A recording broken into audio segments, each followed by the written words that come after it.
Okay, we're back to Let's Play King's Quest IV. The Perils of Rosella is actually the subtitle if you look at here. It's with 4 Perils of Rosella. So, I have this golden ball, and you know what I'm going to do with it? Well, if you ever read the story of the Frog Prince, you realize that a princess is playing with a little gold ball.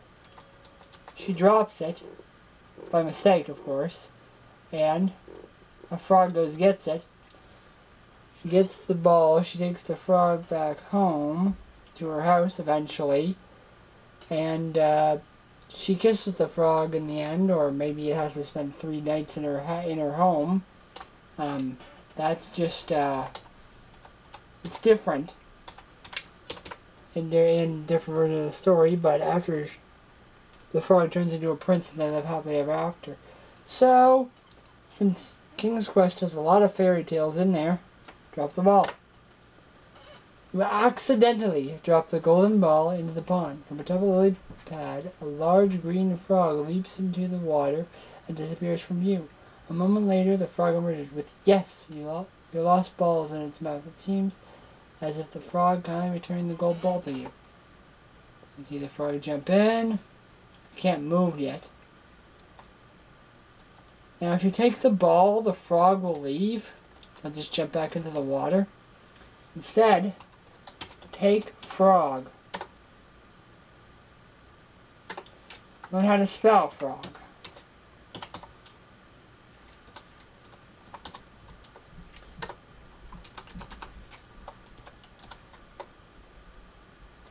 Okay, I'm too close to the water.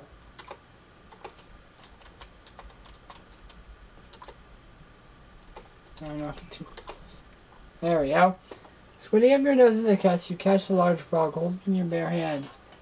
It stares at you with its big, bulgy eyes and wobbles its throat. Thank frog? Well, the most obvious answer is kiss frog. Look at the frog's green lips. Good. You feel silly doing this as you slowly put your mouth against the frog's. Suddenly, the little green frog changes into a handsome prince. "Who are you?" the prince demands. "I thought you were supposed to be a princess. Well, you're nothing but a mere peasant girl.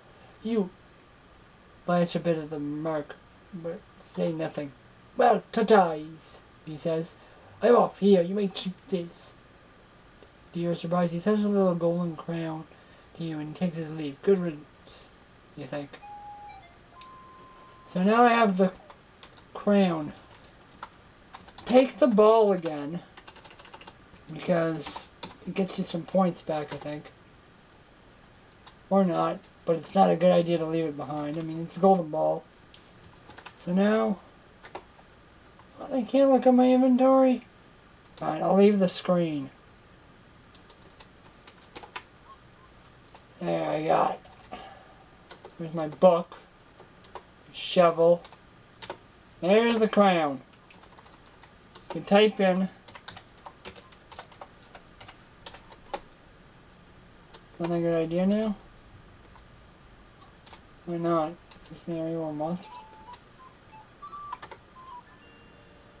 Poof, your little froggy. It turns you into a frog temporarily, which will let you get through that waterfall. You know, like being a cat. Don't let the clammy feeling of being a frog. You look around, decide there's no reason to be here right now, remove the little golden crown. You can get through the waterfall as a frog. But there's Pan.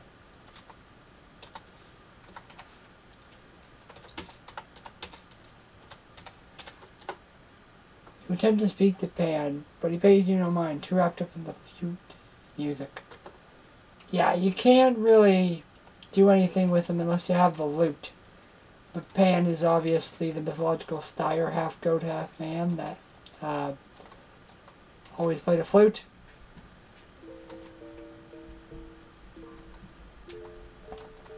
And here's the minstrel. Sailor of the minstrel, who looks at you. Well, what do we have here? He asks. You introduce yourself as Rosella. Hello, Rosella, the minstrel says. Let me play you one of my favorite tunes, and he begins to play an old ballad. Unfortunately, it appears his musical skills are quite limited as he plucks and flings through an otherwise beautiful song. The thing is that in the book, Rosella asks him to play the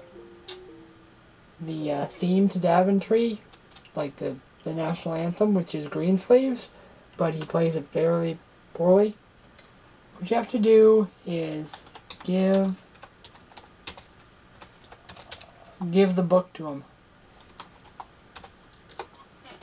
Miranda takes your book to the minstrel. Curiously, he opens up and begins to read out loud. First, hesitantly, and then with increased forcefulness, he begins to get into it.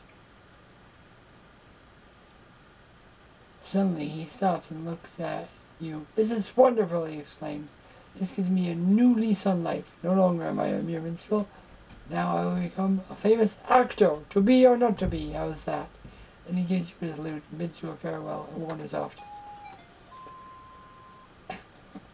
In the story, it said that Rosella hoped he would run to the prince, and because they're both just as obnoxious.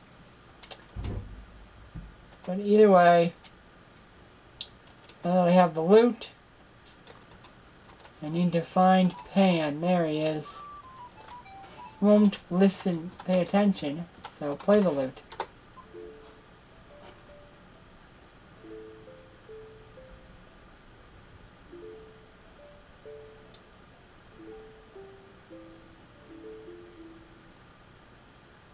Pan ceases dancing and now looks curiously at the lute. The lute. Give lute to Pan. Okay, Pan gratefully accepts your gift of the lute. In return, he gives you his flute. Happy now, he dances away with it.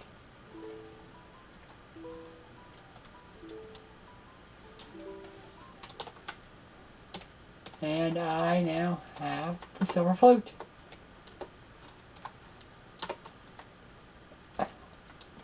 So, I have the lantern unlit, the silver flute, and the gold crown. That's all I need to save to get the magic fruit.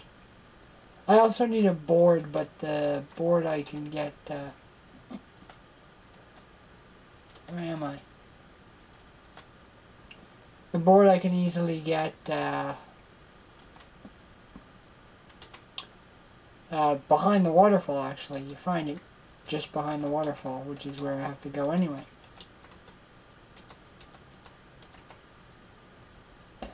So find the waterfall. Follow the river if you have to.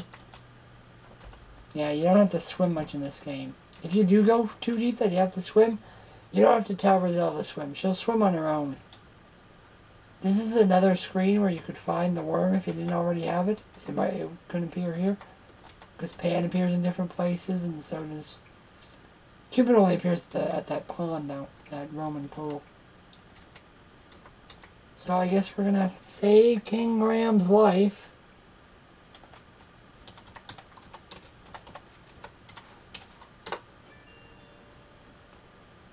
You wear the crown, and Rosella automatically hops behind the waterfall and takes the crown off. Sure feels good to be yourself again. Here's the board.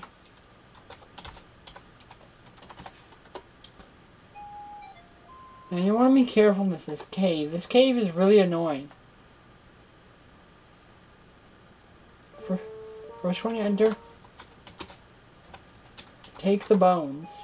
Actually, you just have to take bone, and she'll have a bone now. Bone. There's my board though. And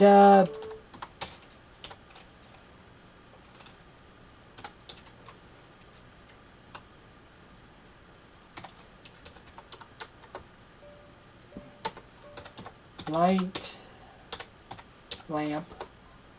Using the flint attached to your lantern, you light it. The lantern burns with a bright glow. You have to light it or you'll die as soon as you enter this cave. You have to find your way around, which is kind of difficult. The lantern lets you see obstacles, but will let you see pits. There's only one pit you have to avoid. You can go down, and go over. At one point you may run into the ogre. He'll just go grrr, and there's no way to escape him. He'll just kill you. So basically you have to make sure, you just have to keep on trying this until you don't run into the ogre.